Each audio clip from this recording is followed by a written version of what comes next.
Yo guys, what's up? Today's video I'm gonna teach you guys how I make my edits, Mike Tyson edits and stuff like that. If you go over to the Wicker Vlogs, I make a lot of edits. So I'm gonna show you guys how I make them. I'm just gonna click on any.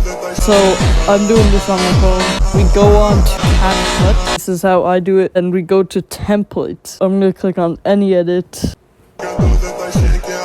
Then I'm gonna click use template. I have a bunch of photos here that I could choose from. I could do that, then that. I don't actually put all the photos in right away. Mostly see how it's gonna look. So I click on the first one.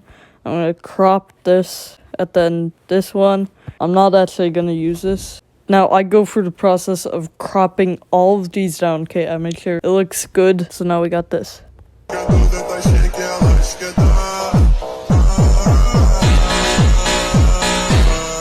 Only takes around 5 to 10 minutes to create a good edit.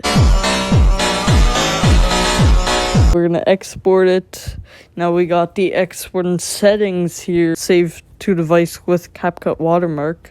And once it loads, it'll be saved to your camera roll. Okay, now it is in our camera roll right now. Now, if you want to get rid of that watermark, I keep it in all my edits. I don't know why, I just do. To get rid of it, you could just tap on edit, and you could like crop down this little part. Thanks for watching. Like, subscribe now. Peace out.